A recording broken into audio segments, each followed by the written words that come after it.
오늘은 3강입니다. 거절로 쌓은 성격들입니다. 여러분, 결국 이 벽돌들은 다 성격의 벽을 말합니다. 여러분, 왜 이렇게 성격을 가지고 우리가 이야기해야 되는가? 예수 믿고 나서 예수 믿고 구원받았습니다. 그 다음에 우리가 신앙생활을 해가는 것은 무엇을 위한 것인가요? 목적이 무엇입니까? 이제 구원받았으니까 됐다, 내 마음대로 살겠다, 그렇습니까? 그래도 천국은 가니까, 그렇습니까?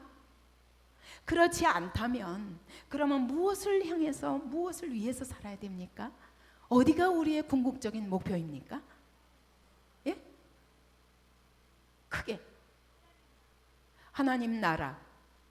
더 쉽게 말씀해 보세요. 더 구체적으로 무엇이 우리의 목표입니까? 예수님의 형상을 닮아가는 것입니다. 예수님의 형상이 무엇입니까? 예수님의 성품이에요. 예수님의 성품이에요.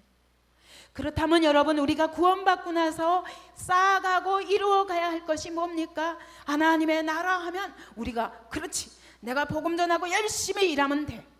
교회에서 열심히 일하고 복음 전하고 있고 나 열심히 예배 드리고 있고 됐어. 그래놓고 자기 삶의 현장에 가서는 자기 성격대로 삽니다. 이것이 하나님 나라의 일입니까? 아닙니다. 여러분, 하나님의 나라를 이뤄간다는 것은 내 심령 속에 하나님의 나라가 여기 있다 저기 있다 말하지 말라. 너희 심령 안에, 너희 안에 있느니라 라고 말씀하셨어요. 먼저 내 안에 하나님의 나라를 세워야 됩니다. 내 안에 세우는 하나님의 나라가 뭡니까? 예? 하나님의 통치를 받는 삶입니다. 하나님의 통치를 받으면 제일 먼저 뭐가 바뀝니까? 성격들이 바뀌는 것입니다. 여러분, 그렇기 때문에 예수 믿고 구원받고 나서의 우리의 목표는 뭐냐? 어떻게 하면 내가 주님을 닮아가는가? 이것이 우리의 목표가 되는 것입니다. 그런데 우리는 예수 믿고 나서도 이 성격들을 그대로 가지고 있는 거예요. 그리고 교회 와서는 반짝 예배 드립니다. 때로는 집회 가서 막 성령의 충만한 은혜를 받습니다. 아, 이제 드디어 내가 변했구나. 그러고 집에 왔는데 성질은 있는 대로 나고, 문제만 만나면 화가 나고, 문제를 어떻게 믿음으로 해결해야 될지 모릅니다. 이 견고한 성격의 벽들이 우리 안에 쌓여져서 나름대로 이 성격을 통해서 자기 보호하려고 사는 거예요. 이것이 하나님의 다림줄입니다. 하나님의 다림줄은 권위자이신 저 하늘로부터, 하나님으로부터 우리에게 무한한 사랑이 쏟아 부어지는 거예요. 무한한 사랑. 못생겨도 좋아, 능력 없어도 좋아, 키가 조그매도 좋아, 공부 못해도 좋아. 하나님은 특별한 사랑을 가지고 우리 각자를 지으셨습니다. 무조건 용납하시는 거예요. 내 새끼 너무너무 사랑하시죠.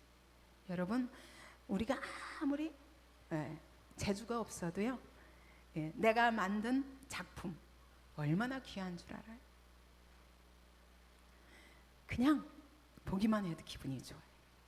우리 하나님이 우리를 지어 넣으시고 생긴 이대로, 왜? 하나님의 작품이기 때문에 너무너무 기뻐하고 계시고, 우리 장영재님을 향하여 하나님이 그 죄악, 지나간 어린 날서부터의 모든 죄악을 이렇게 보고 있는데도, 그리고 슬퍼하고 고통하고 있는데도 주님이 환한 얼굴로 우리 장영재님을 받아주시는 것처럼 우리 하나님은 그렇게 우리를 받아주십니다. 그렇기 때문에 이 하나님의 사랑으로 우리의 인생이 시작이 되면 부족함이 없습니다. 그래서 여러분, 몇 대가 가면, 벌써 신앙이 몇 대째 가면은 굉장히 편안한 심령이 돼요. 물론 그 부모가 예수 믿었다고 해서 다 온전하게 하나님의 다림줄을 따라 자녀들을 키우거나 살지 않았어요. 그런데도 적어도 하나님 앞에 가는 법은 알기 때문에 하나님 없이 산 세월보다 훨씬 더 편안합니다. 그래서 3대째 4대째 가면은 저 사람은 별로 믿음도 없는 것 같은데 인생이 편안해. 그리고 심령이 편안해. 왜 그러냐 보면 그 부모들의 쌓인 기도가 있고, 어쨌든 하나님의 다림줄이 뭐라는 걸 알아요. 하나님의 사랑 안에서 쉬는 것이 무엇이라는 걸 압니다. 그런데 여러분, 이 하나님의 사랑으로부터 우리의 인생이 시작되면 좋은데, 우리 갓 태어나서 의인으로 태어납니까? 모태신앙이면 다 구원받고 태어납니까? 어때요? 아니에요? 확실합니까? 예, 다윗도 그랬어요. 내가 모태에서 죄악 중에 잉태되었나이다. 우리는 어머니 뱃속에 날 때부터, 그것이 어머니가 신앙인이고 하나님을 잘 믿는 사람이라 할지라도 물론 어려서부터 믿음으로 키울 것입니다. 그렇기 때문에 그 어린아이가 하나님을 만나게 되는 것이지, 절대로 스스로는 하나님을 알 수가 없습니다. 근데 그 부모가 불완전하기 때문에 모태신앙의 사람들은 하나님의 다림줄에서 크게는 안 벗어나요. 그죠? 부모가 하나님을 알면 크게는 안 벗어나는데 자기 성격대로 이렇게 다림줄을 세워놓고 이대로 해, 이대로 해. 그럼 이거 따라가는 거예요. 이거 따라가서 세우는데 사실은 이 하나님으로부터 직접 받는 사랑하고 비교할 수 있을까요? 없을까요? 없어요. 여러분, 어저께 아마 그랬을 겁니다. 제가 그런 부모로부터, 그런 교사로부터 잘못 입력된 자기 자아상과 가치관과 이런 것들에 대해서 얘기할 때, 우리 부모는 모태신앙이기 때문에 날 잘 키웠고 나는 한없이 사랑을 받았거든, 그렇기 때문에 부족함이 없어, 이렇게 말할 수 있습니다. 여러분, 저만큼 사랑받았어요? 저는요, 우리 아버지를 너무 사랑합니다. 우리 아버지가 얼만큼 저를 사랑하셨냐면요, 맞은 데다가 아버지가 있는 모든 것을 주시려고 그랬어요, 어려서부터. 그래서 그 옛날에 제가 그 옛날에 파마도 하고요, 유치원도 2년이나 다녔어요. 이거 배우고 저거 배우고. 아버지가요, 최현배 박사님한테 배운 국어학자에게 배운 국어 교사였거든요. 그래서 그 아이들에게 학교에서 가르치는 걸요, 제가 학교 가기 전부터 가르치셨어요. 뭐 이 구강까지 그려놓고 아 해봐, 이렇게 해서 이응이라는 이 문자가 나왔거든. 입 모양부터 혀 모양부터 그렇게 해서 우리 한글이 이루어졌다는 거예요. 그걸요, 저는 유치원 때부터 배웠어요. 아버지가요, 삼천자를 갖다 놓고 우리 딸을 천재를 만들기 위해서 저는 고달팠어요.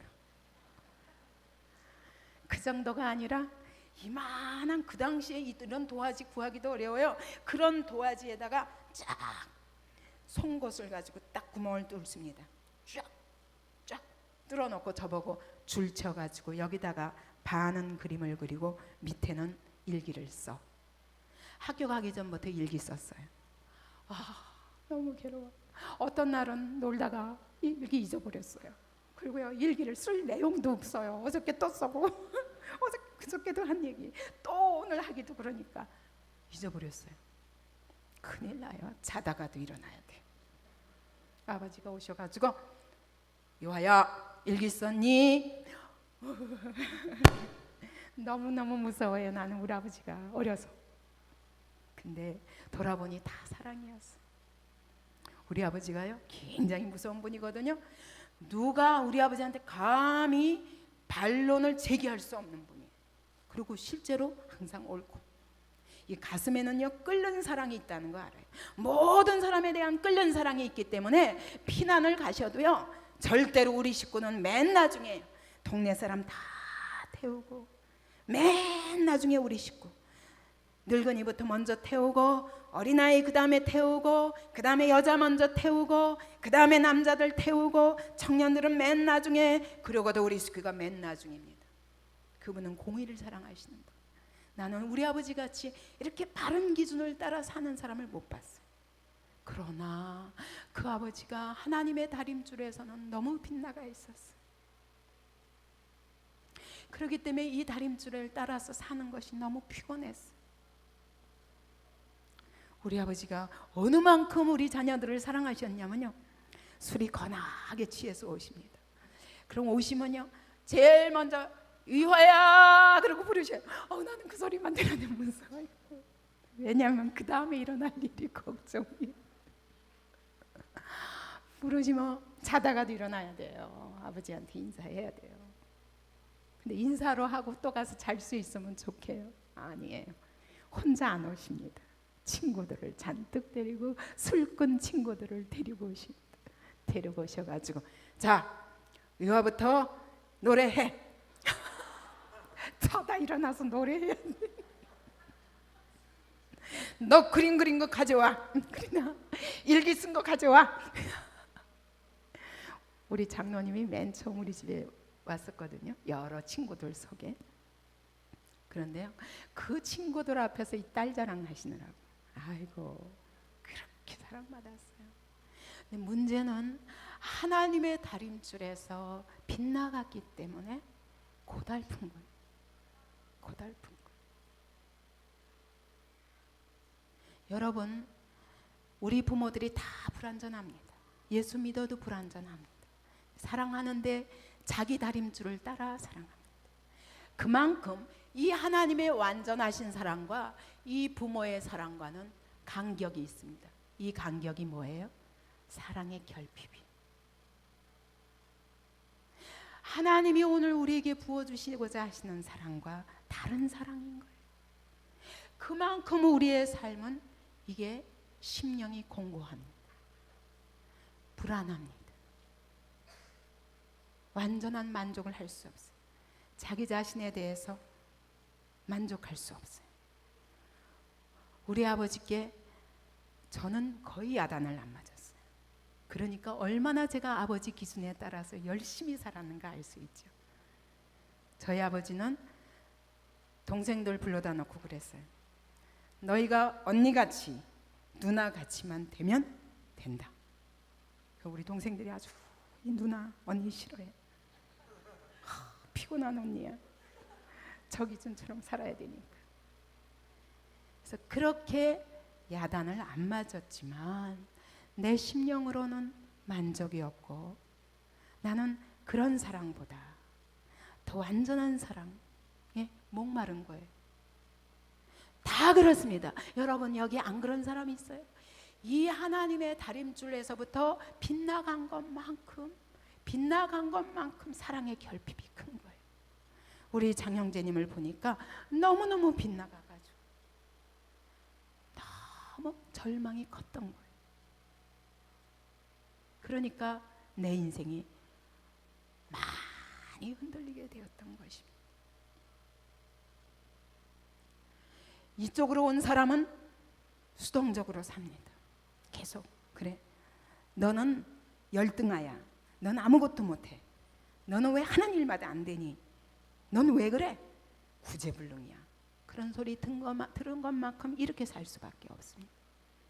그러나 여러분, 모든 사람이 이렇게 그대로 받아들이는 거 아니에요. 여기서 도저히 견디다 못해가지고 난 더 이상 참을 수 없어, 탁 놔버립니다. 이쪽으로 갑니다. 이게 바로 반항이. 사실은 거절이나 반항이나 똑같은 거예요. 표현의 방법이 다를 뿐. 이만큼 사랑의 결핍을 느끼면서 반항하는 것입니다. 여러분, 이 하나님의 사랑 안에서만 쉼이 있습니다. 그분의 사랑은 나를 아무 조건 없이 받아주신다. 아무 조건 없이 무조건적으로 사랑하신다. 그런 사랑을 하나님으로부터 받으시기 바랍니다. 이 사랑에 의해서 나의 성격을 다시 세울 때, 그때 새 사람이 되는 거예요. 성격이 바뀌는 거예요. 앞에 있는 본문을 한번 읽어보겠습니다. 거절의 다림줄, 시작. 하나님이 우리 권위자가 되시면 우리는 조건 없는 사랑과 용납을 받는다. 그러나 그 자리에 사람이 대치되면 가면을 쓰거나 노골적인 미움과 거절을 경험하게 된다. 사람의 다림줄과 하나님의 다림줄, 하나님의 뜻과 소원 사이에 각도를 사랑의 결핍이라 부를 수 있다. 죄성을 가진 인간은 하나님의 다림줄보다 사람의 다림줄을 따라 자기 인생을 세워나간다. 이 각도가 크면 클수록 하나님이 말씀하시는 사랑의 결핍이 더 큰 것이다. 이것이 우리 모두가 삶에서 필요로 하는 사랑이다. 사랑받지 못하고 이용당하고 학대받고 거절당하고 마음에 상처 입은 사람들은 모두가 자신의 낮은 자존감과 싸우고 있다. 여러분, 무슨 말인지 이해가 갑니까? 하나님의 사랑은요, 우리가 쓰는 사랑이라는 단어와 다릅니다. 그래서 헬라어로는 아가페입니다. 아가페 사랑입니다. 그건 어떤 사랑이냐? 하나님의 사랑은 어떤 사랑이냐? 죽을 수밖에 없는 죄인들을 대신해서 자기 자신을 다 희생하신 사랑입니다. 그를 침뱉고 욕하고 창으로 찌르며 그를 부인하고 그의 사랑을 거절하는 우리들을 향해서 우리가 필요로 하는 최고의 사랑을 부어주시는, 그냥 값없이 자신을 희생하시는 사랑인 것입니다. 이런 사랑 만나보셨어요? 이 땅에서 이런 사랑 만나보셨어요? 근데 사실은 이 사랑을 받지 않고는 우리 영혼이 쉼을 얻지 못합니다. 왜냐하면 이 사랑을 받고 살도록 지어졌기 때문입니다. 그것이 하나님의 형상대로 지음받았다는 것입니다. 고아들요,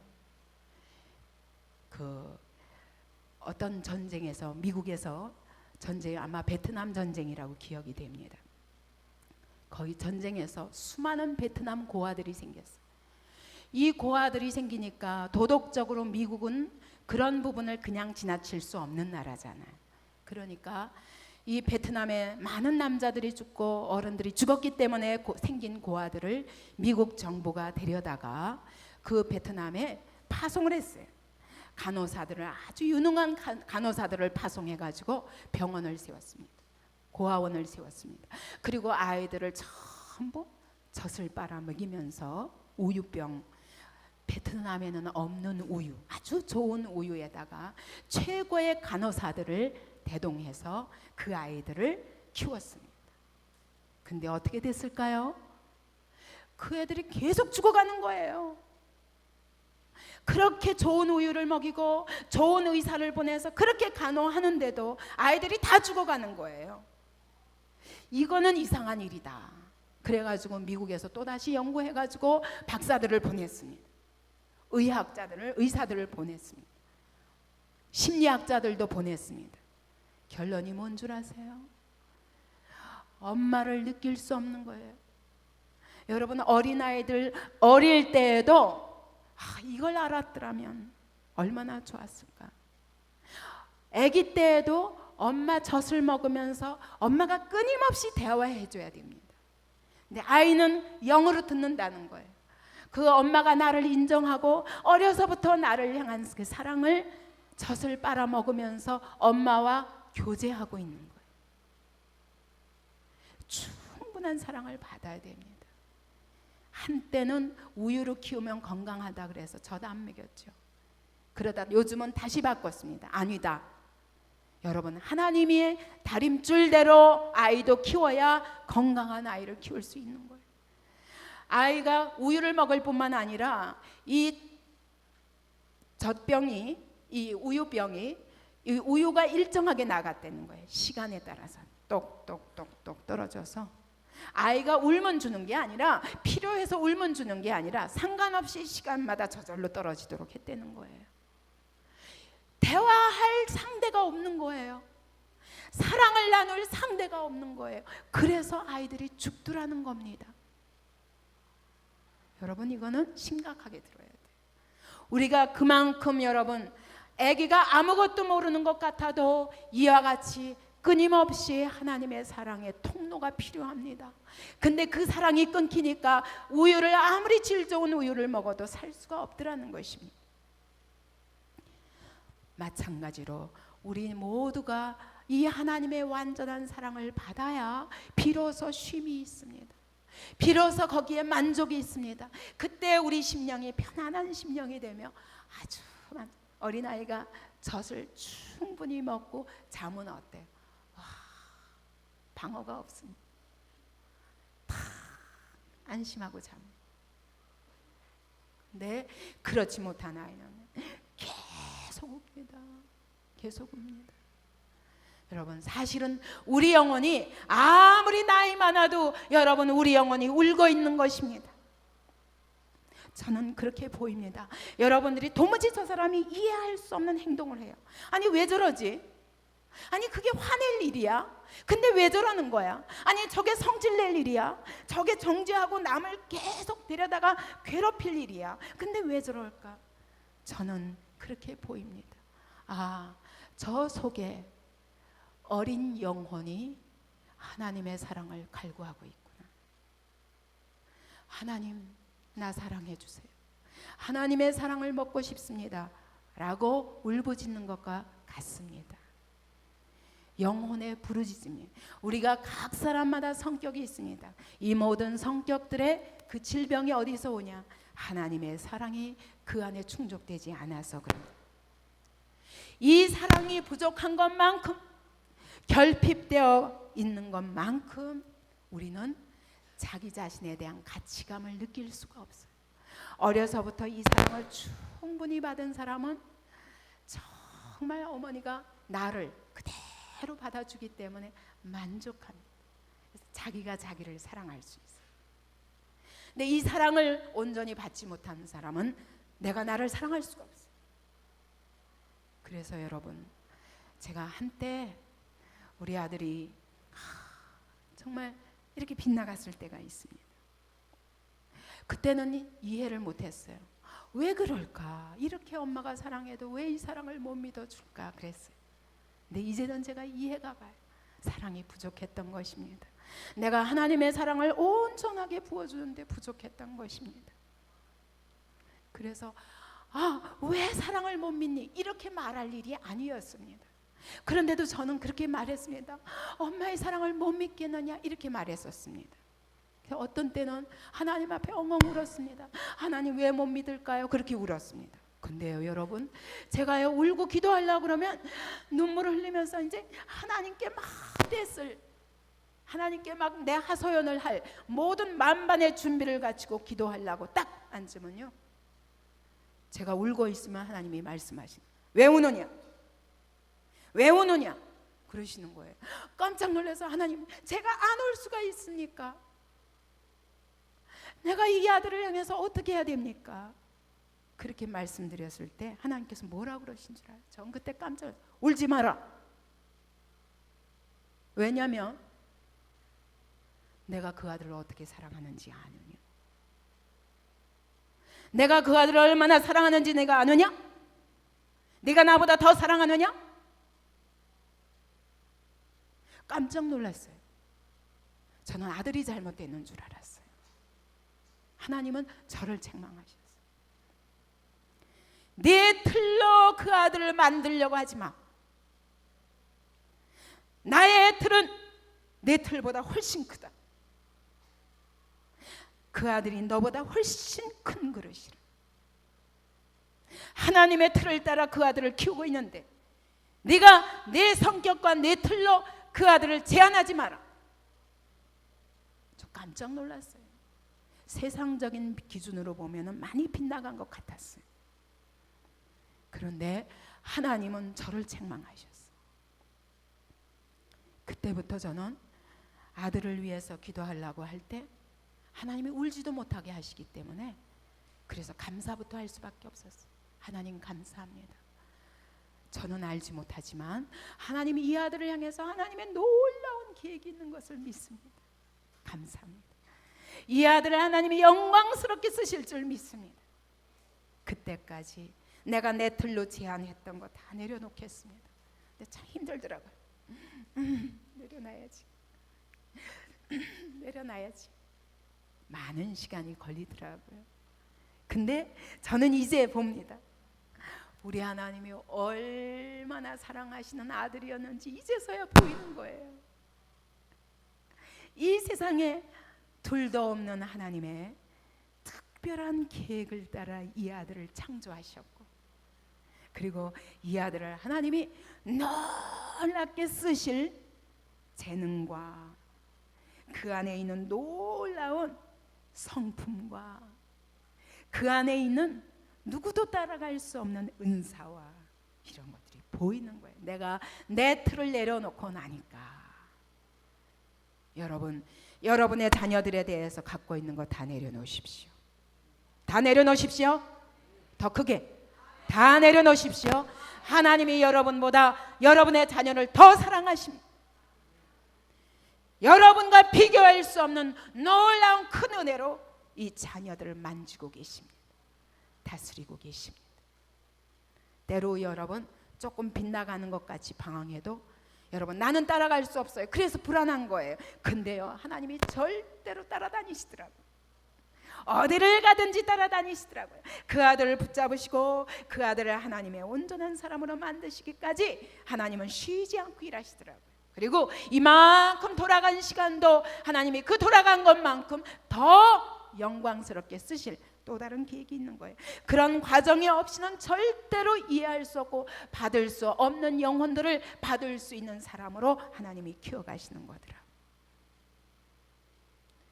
문제는 우리가 하나님의 다림줄에 의해서 이 자녀들을 받으면 이 자녀들이 빗나가도 긍정적으로 하나님께 기뻐하면서 이래야 되는데, 우리의 안달복달함으로 인해서 이 자녀가 점점 비뚤어 나가는 거예요. 구태여 겪지 않아야 될 때까지 반발하며 나가게 되는 거예요. 이거는요, 자녀들의 책임이 아니라고 우리 부모는 하나님 앞에 고백해야 됩니다. 내 책임입니다. 내가 이 자녀를 잘못 키워서 나의 다림줄을 따라 이 자녀를 끊임없이 제한하고 온전한 그 하나님의 다림줄을 따라 사랑하지 못했기 때문에 이 자녀에게 많은 상처를 주었음을 고백해야 돼요. 아멘입니까? 제가 그래서 우리 부모들이, 제가 부모들을 책망하기 전에, 자녀들이 속썩일 때 제가 자녀들을 책망하기 전에 먼저 부모들을 제가 늘 책망하는 것에 대해서 여러분 불만 있죠? 아니긴 뭘 하냐. 우리 목사님 정말 애들 버릇없게 만드신다고 막 자기네들끼리는 그러죠. 저렇게 해가지고 세상에 나가서 어떻게 살아, 목사님의 기준대로 해가지고는 세상에 나가서 어떻게 사냐고 그러면서 지금 공부해야 되는데, 지금 학원 보내야 되는데, 저기 교회 가서 저러고 죽치고 앉았으니 아이고 속 터져라. 직장 빨리 가야지. 어디 몇 개월이라도 어디 쉴 수 있어. 목사님 따라가면 큰일 나. 이 자녀 망한다니까. 여러분 거기에 여러분 속에 조금이라도 있죠? 있죠? 예. 근데 저는요, 하나님의 다림줄을 따라 그 자녀를 보는 거예요. 왜냐하면 나는 아무 욕심이 없어요. 내 자녀들을 향해서도 욕심을 내려놓도록 훈련시키신 하나님이 여러분의 자녀를 보고 제가 욕심을 부리겠습니까? 여러분의 자녀 한 사람 한 사람을 하나님이 보시는 기준으로 볼 때 빗나가 있는 부분을 하나님의 다림줄 아래에 먼저 잡아놓는 것이 먼저, 그게 먼저 되고 나면 이 자녀가 그 다음에 나갈 적에는 쫙 뻗어 올라갈 수 있어요. 근데 이게 고쳐지지 않은 채로 다림줄이 이쪽으로 와 있는 채로 계속 갈 적에는 성공해도 여러분 언젠가는 무너질 벽입니다.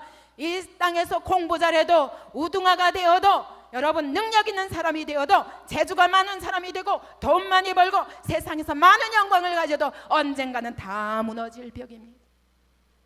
인생의 폭풍우가 반드시 옵니다. 어저께 아마 이런 분이 있었을 거예요. 제가 예수를 잘 믿는데 환난이 많다 그러니까 적당히 믿어야 되겠다. 나도 정신 차리고. 이해가 안 가는 분이 있었을 거예요. 제가 그랬죠? 그 인생의 모든 폭풍우들이 나를 향한 하나님의 사랑이었다. 여러분, 제가 얼마나 변했는가는 여러분이 볼 수 없어요. 저는요, 이 부정적인 거절로 쌓은 성격들, 그리고 반항으로 쌓은 성격들의 아주 극단적인 부분들을 갖고 있었던 사람입니다. 늘 슬펐습니다.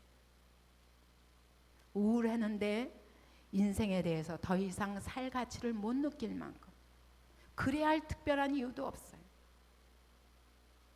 그런데도 그럴 만큼 그 충분한 사랑을 받았어도 하나님의 다림줄에 따르지 않은 그 애정의 결핍과 불만만큼 내 인생에 대해서 내가 왜 살아야 되는지, 얼마나 가치 있는 존재인지 나는 알 수가 없었습니다. 저는 늘 어두운 얼굴이었습니다. 여러분 상상하지 않죠? 저는 남에게 관심이 없었습니다. 물론 아주 아픈 사람 보면요, 그냥 아버지한테 받은 게 그거라서 막 이 불쌍한 마음이 동을 하면 그냥 완전히 몸을 던져서 그 사람을 돕는 사람이었습니다. 그러나 그렇게 되기까지는 전혀 다른 사람에게 관심이 없었어요. 혼자 있는 걸 더 좋아하는 사람. 어떤 때는 방문까지 잠가놓고 커튼까지 쳐놓고, 그리고 베토벤, 운명 이런 거나 들으면서 깊은 우울 속에 많이 빠졌던 사람. 하나님이 저의 모든 벽돌들을 무너뜨려 주심으로 제가 이렇게 전혀 다른 사람으로 바뀐 것입니다. 오늘 우리가 말하는 사랑은 사랑이 아닙니다. 하나님의 사랑만이 진정한 사랑입니다. 그래서 하나님은 사랑이시라 할 적에 God is the love, the love. 하나밖에 없는 사랑, 유일한 사랑, 인간에게는 없는 사랑입니다. 우리가 말하는 사랑은 사랑이 아니라 정욕입니다. 왜냐하면 하나님의 다림줄을 따라 받지 못한 사랑의 애정의 결핍만큼 이 공간을 채우기 위해서 우리는 정욕을 사용하는 것입니다. 정욕은 뭐냐? 정욕은 내게 주십시오, 내게 주십시오. 이것이 우리가 말하는 사랑인 것입니다. 상대방으로부터 뺏기를 원합니다. 결혼을 하더라도 아내여 나를 사랑하라, 남편이여 나를 사랑해달라. 그러다가 그것이 채워지지 않을 때 우리는 거꾸로 가는 것입니다. 우리가 말하는 사랑은 상대방이 나에게 채워줄 것을 믿기 때문에 사랑하는 것입니다. 어떤 사랑도 그렇게 해서 채워지는 사랑은 이 땅에 없습니다. 부모로부터도, 여러분 아무리 사랑하던 애인으로부터도, 여러분 자녀로부터도 절대로 이런 사랑은 없습니다. 나이가 들어갈수록 더욱더 인생이 비참해집니다. 그런데 하나님이 말씀하시는 사랑은 뭐냐? 내가 채우기 위해서가 아니라 상대방의 행복을 위해서 나의 모든 것을 쏟아주는 것이 진정한 사랑입니다. 이런 사랑으로 누구를 사랑해 본 적이 있으십니까? 손 들어보세요. 이런 사랑으로 다른 사람을 사랑해 본 적이 있습니까? 보세요. 하나도 없잖아요. 이런 사랑을 받아보신 적이 있습니까? 없어요. 하나님의 사랑 외에는 없습니다. 우리가 정욕을 잘못 착각하면 안 됩니다. 채워지지 않는 그 하나님의 사랑과 똑같은 그 사랑으로 채워지지 않는 이 공간만큼 여러분 채우기 위해서 정욕을 발동하게 됩니다. 그래서 어려서부터 부모의 사랑을 받지 못한 남자아이들은 나가서 닥치는 대로 아무 여자나 이 여자 저 여자 성적 타락을 통해서 만족을 취해보고자 합니다. 이런 사랑을 받지 못한 딸은 아무 남자한테나 내 몸을 맡겨서 사랑을 채워보고자 합니다. 여러분, 그러면 채워질까요? 안 채워집니다. 그렇기 때문에 어떻게 될까요? 더 애정 결핍이 심해집니다. 더 자존감이 낮아집니다. 결국 자기 인생을 다 망가뜨리게 됩니다. 이것이 바로 하나님의 다림줄에 의하지 않은 사랑의 결핍만큼이 우리에게 자꾸 어떤 사람은 성을 통해서, 어떤 사람은 돈을 통해서, 어떤 사람은 명예를 통해서, 지식을 통해서 끊임없이 채우려 합니다. 그러나 채워지겠습니까? 안 채워집니다. 예수님의 십자가 아래 오기 전에는 안 채워집니다. 오늘 85페이지에 그림이 있습니다. 자, 권위자가, 우리의 최고의 권위자는 하나님이십니다. 근데 여러분, 하나님이 없으면 그 자리에 누가 섭니까? 제일 먼저는 부모입니다. 그 다음에는 남편입니다. 아내입니다. 그 다음엔 친구입니다.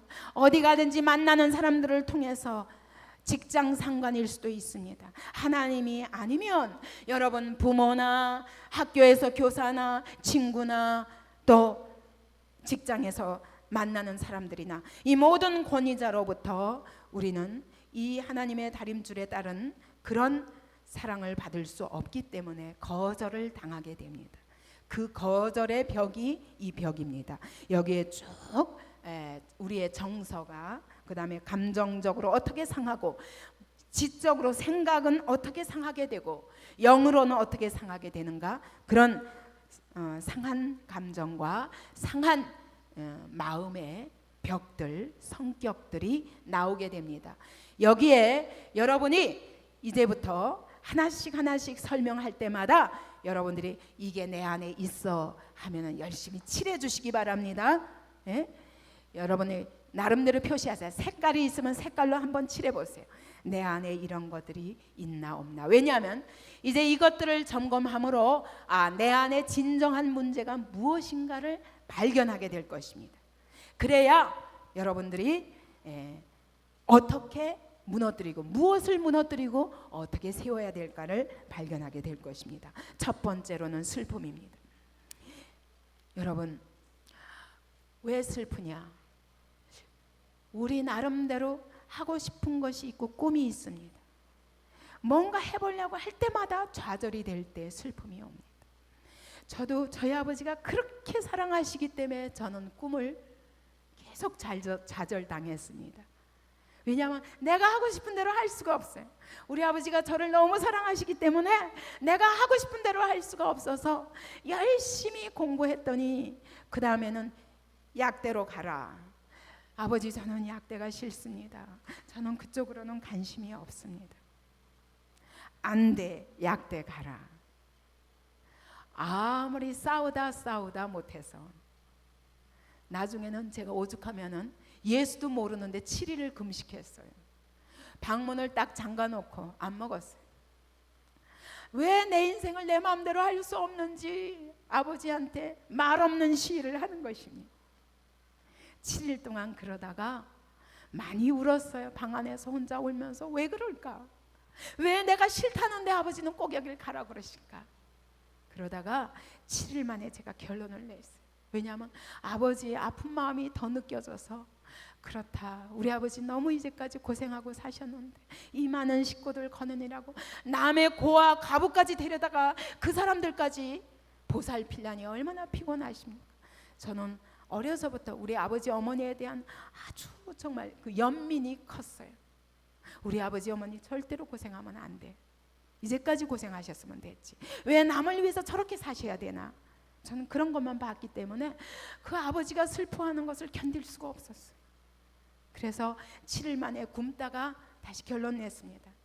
맞다, 난 아직 젊으니까 내가 4년 희생하자. 그러면 우리 아버지 만족시켜 드릴 수 있지 않냐.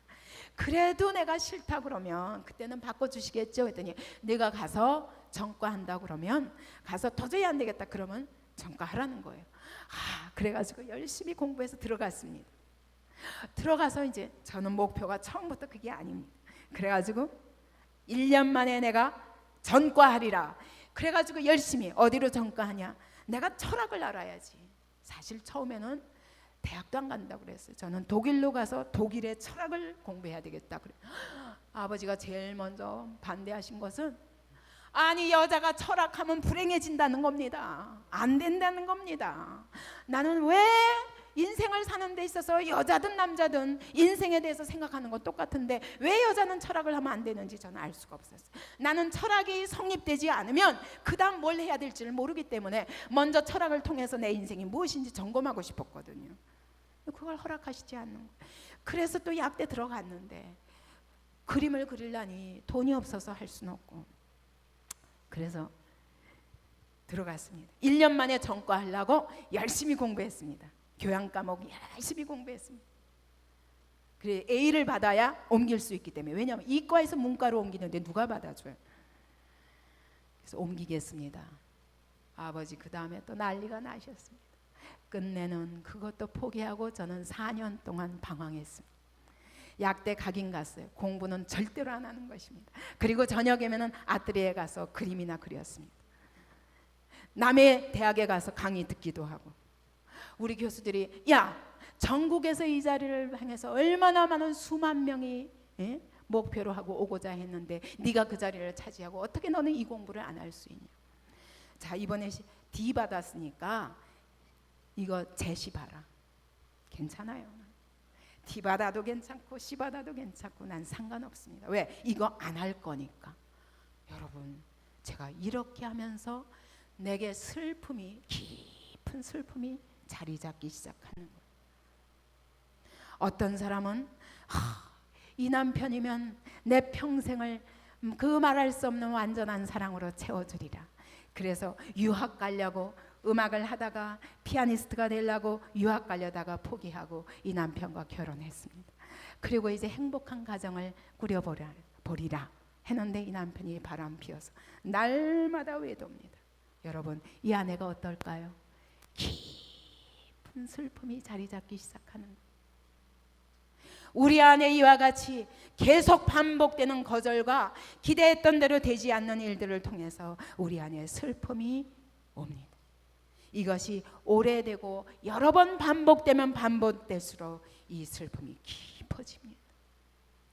근데 여러분 이 슬픔을 가지고 우리 아버지께 나오기만 하면 그 슬픔이 기쁨으로 바뀐다고 이사야 61장 3절은 말씀하십니다. 이 땅에서의 어떤 슬픔도 우리 주님 앞에만 가지고 나가면 그 슬픔이 기쁨으로 바뀔 것이요, 그 너희가 가지고 있는 죄, 무가치함, 죄는요 갖다 버려야지. 아무데도 쓸데없어요.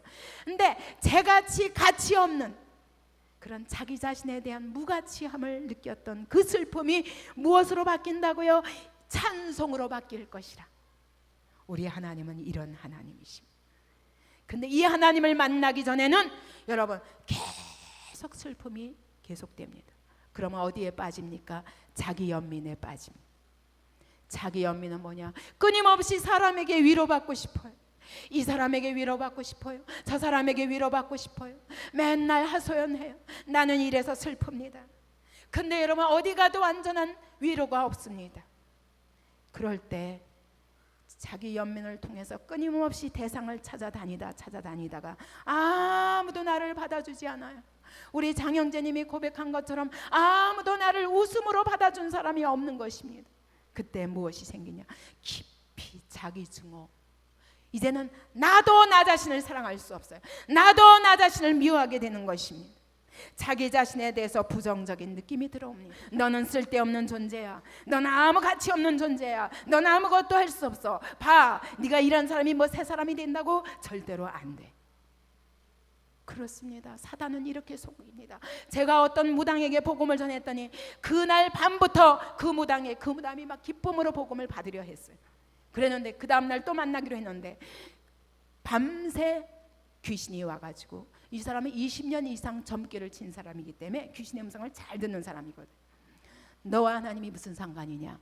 내가 너를 붙잡고 있기 때문에 너는 절대로 하나님을 만날 수 없어. 너하고 하나님이 무슨 상관이야? 너 하나님께 나가기만 하면 내가 너를 죽여버릴 거야. 밤마다 말하는 거예요. 오늘날 제가 미장원 원장에게 복음을 전할 때 계속 동생을 통해서 말하는 거예요. 가지마, 가지마. 너는 하나님을 믿을 사람이 아니라 이게 더 큰 신이야.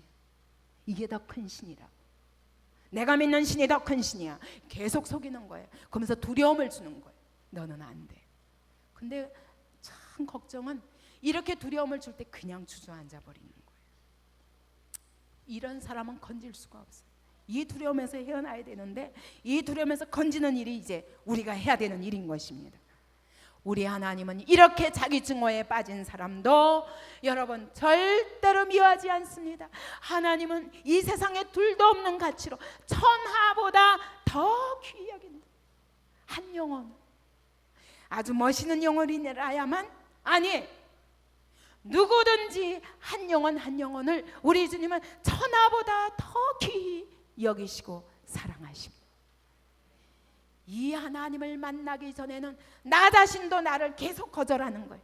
나도 나를 계속 거절합니다. 여기서 진정한 자기의 가치를 느낄 수가 없습니다. 이런 사람은 자기 인생을 힘있게 나아갈 수가 없습니다. 이대로 그냥 방치하면 우울증에 걸려버립니다. 우울증은 뭐냐? 내 안에 여러분 자동차가 엔진이 꺼지면 시동이 꺼지면 어떻게 돼? 갈 수 없어요. 근데 여러분 우리 인생의 엔진이 꺼져가는 게 우울증이에요. 자기 자신에 대한 가치감을 상실하고 자기 사랑을 찾지 못하고 그럴 때 아무도 나를 받아주지 않는다고 생각할 때 여러분 이 삶의 엔진이 점점 꺼져가는, 끊임없이 죄의식을 느낍니다. 너는 가치가 없거든. 너는 안 돼. 죄의식이 꽉 나를 사로잡고 있습니다. 그래서 내가 나를 비난합니다. 내가 나를 자기 비하합니다. 모든 것이 희망이 없어 보입니다. 피곤해집니다. 슬퍼집니다. 나중에는 사고까지 마비돼버려요. 생각도 할 수가 없어요. 그래서 제가 깊은 우울증에 빠진 사람을 보니까 찾아갔더니 아니 방에 있다고 그러는데 가봤더니 아무도 없는 거예요. 제가 아무도 없는데요. 그랬더니 그 어머니가 말씀하신 저 방구석에 보세요. 그랬더니 방에 불을 꺼놓고 저 방구석 구덩이에 박혀 앉아가지고 쫙 쭈그리고 있는,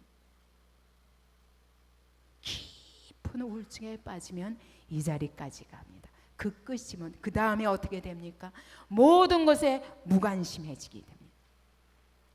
이제는 연속적인 거절을 통해서, 낙심을 통해서 이제는 뭘 하겠다고 마음조차 가질 수가 없어요. 왜냐하면 실패가 두렵기 때문입니다.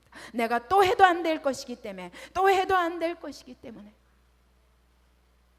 제가 교도소에서도 이런 사람을 많이 봤습니다. 나는 안 돼 라는 결론을 가진 사람, 그 자리에서 빠져나올 생각을 하지 않습니다. 인생에 대한 도전 자체를 포기해버리는 것입니다. 난 안 된다고.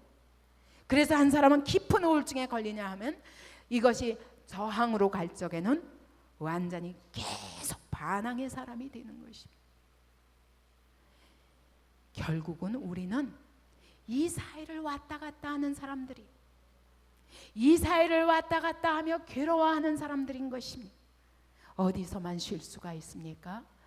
나 같은 죄인을 대신해서 하나님의 아들을 희생하신 예수님의 십자가의 사랑 안에서만 진정한 나 자신을 향한 가치를 발견하고, 나를 향한 희생적인 하나님의 사랑을 발견하고, 그때 자기 자신에 대해서 자기가 사랑할 수 있고, 그때 비로소 엔진에 이제 시동이 걸리기 시작하는 겁니다. 인생이 즐거워지는 것입니다. 인생이 기뻐지는 것입니다. 모든 사람을 향하여 여유가 생기는 겁니다. 내 안에서부터 그 하나님의 사랑이 차고 넘쳐서 다른 사람에게 흘러나갈 수 있는 사람으로 바뀌는 것입니다. 여러분의 감정 속에 이것 중에 어떤 것들이 있나 살펴보시기 바랍니다.